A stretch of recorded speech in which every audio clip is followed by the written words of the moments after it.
Guys, welcome back to another Daily Tarot card. These are your Daily Tarot cards for Wednesday, November 18th, 2020. We're pulling from the Psychic Tarot of the Heart as well as the Healing Mantras deck. We have Rebuild and we have the Tower. So you see, you can't really see it because of the, let's see if I get, there we go. You can see the lightning hitting her dress. So, you know, I feel like it's, you know, Spirit saying that some things, we have to let go of some things. This is not necessarily a crumbling, things falling apart situation. This is more of rebuilding or, you know, letting go of what doesn't work and fix the foundation so we can be stronger. And we also have daydreams and decisions. Sitting there and first bring the healing to ourselves and sitting there and realizing what we want in a partner if we are searching for love. So, like, if you're so busy, you know, you need someone else that's busy. So that way they don't feel that, you know, they feel like they're neglected or they're pushed to the side. They're just as equally as busy as you, and you guys can come together when, you know, the time's right for both of you. So starting with Rebuild, Collapse, Expose, Create, Pretense of Re-evaluation, Awakeness. The dynamics of the relationship can often be complicated. The longer you've been in a relationship, the more complex it can be. Relationships begin to grow many layers, consisting of joy, sorrow, honesty, and duplicity. As these layers build on top of each other, it becomes increasingly difficult to know what the core of the relationship is based on. What was once love may now appear to be merely tolerant or worse. So we go through these ebbs and flows in relationships, and it's just like when we get so busy, when we don't have time for each other because it's like whatever free time we have goes towards the kids. We know when there's, like, you know, kids are on vacation, we don't have to rush them around everywhere, so we have more time for each other. So it's like, okay, kids, how about one night we go spend the night at grandpa's and grandma's? Mom and dad can go on a date night. So, it, you know, or aunties or grandpa and grandpa come to the house and we'll go out on a date night. The same applies to rebuilding a relationship with yourself. Examine many layers of joy and sorrow, success and failures, and then think of how they affecting your ability to love yourself, and therefore to find love. Expose the false voices that tell you you are unworthy and silence them. When you do, your true value will be revealed. Rebuild yourself around unconditional love for yourself and invite the unconditional love from others. I cut the core of my relationships and constantly rebuild them. So the tradition is the Tower. So this is what I was saying. This is not where everything falls apart. This is seeing what no longer works, taking it out, and putting something better there. You know, so maybe our time management skills are better, or, like I said, when the kids have a PA day, or they have like a break, like March break, winter break, whatever breaks that they have, you can sit there and be like, okay, one night, you know, grandma and grandpa will come here, and mom and dad are going to, you know, go out for a date night. That way you guys are still making yourselves a priority.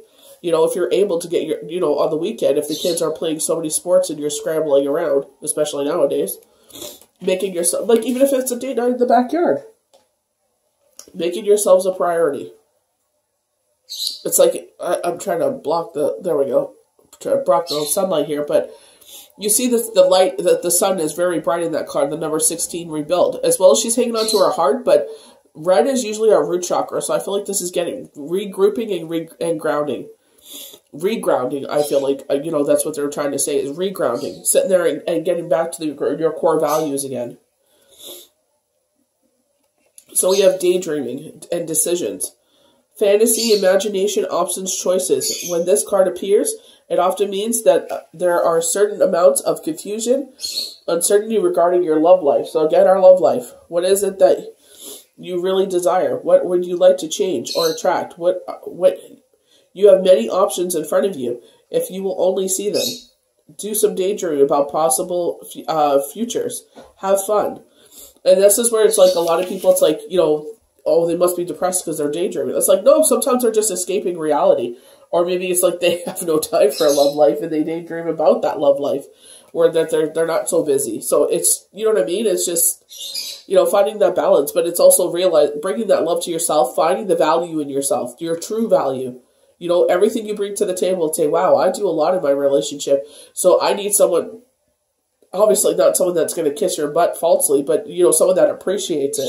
Wow, she or he does so much for me. They do so much for me. You know, I should, you know, be thankful. Or, you know, it's not even like buying them presents or just saying thank you. Or instead of having them do the dishes, say, you know what, I'm going to do the dishes tonight. You go have a seat. You go watch your favorite show on your PVR, and I'll finish the dishes. You know, or, you know, instead of them going out and shoveling the snow, you go shovel the snow. You know what I mean? So it's just like appreciating it that way. I don't mean necessarily buying them a diamond ring and stuff. It's like, you know, taking something off their to-do list, you know, so that way they have less to do and more time for you. It works both ways. You can't complain they have no time for you and they're busy doing everything. Once you sorted out your options and played out around with the possibilities, it's time for action. While it's pleasant to daydream, stay in fantasy land is not wise. Take your time, but eventually, decisions that will have to be made in order for you to move forward. Reflect on your wishes, decide which feels right, and choose a course of action. You'll feel powerful for having made the decisions and will be on your way to manifesting change. So if you are single and it's like you're so busy, like I said, sit there and they're showing a dating profile, so maybe that's something you would put in there. I do work long hours, but when I'm not working, I would like to spend that time with a certain someone. So I would like someone that is equally as busy as me or understanding, you know, that, you know, maybe that's the time you hang out with your girlfriends or your guy friends or whatever the situation may be. And then when I'm, you know, this is my schedule off, we could sit there and plan a date night. I could take you out to dinner, or you could cook dinner for us, something like that. So, you know, being realistic of what you would want that relationship to look like, but how will it play out in your life? Like, how will it realistically fit into your life? So now we're going to the healing mantra deck. So we're going to have to do it over here. Resolving anger. Conflicts reminds me when I need more space for myself. So maybe it's just like you're, maybe something with work, and it's just like you need some downtime before you can get into everyday stuff. So dispelling sadness looks like a nice bowl of soup or a nice warm bath. I feel better when, there we go. I feel better once I get the rest I need. I'm trying to get the camera to pick it up. Just trying to work with the sun in the background. Discovering happiness. It's like the sun's coming up. I allow myself to be content exactly as I am. Finding the blessings in your life right now. Like, you know, we have a lot to be thankful for. Growing beyond guilt is our last card. It couldn't happen. It happened any other way. So it's, you know, I feel like maybe this is reflecting on the past. The past has been coming up a lot lately. And it's like, we cannot change the past. Yes, we can sit there and say, like, with hindsight is 2020, what would I do to change? Obviously, you know, being forgiving to yourself if there was a certain situation going on and maybe you couldn't think best, like, the way that you always think. Maybe, like, there was sorrow going on or there's shock or something going on where you couldn't think to the best of your ability. And it's like, you know, be kind to yourself, forgive yourself, you know, because it's like you made the best decision you could with the tools you had at that time. And if this situation ever comes up, you can sit there and say, I have the experience, I have the know-how, and I know what resolution I would want this time. So that way it doesn't repeat itself a third time. So you can sit there in the second time and just be like, I've learned my lesson. This is the decision I'm making, and this is what I feel confident with. And that situation won't arise again because you've learned your lesson. You know, again, learning your value. So that way, if you were manipulated in some way, it won't ever happen again. So I hope you guys enjoyed these daily tarot cards for Wednesday, November 18th, 2020. We'll see you guys for the next one. Have a good one.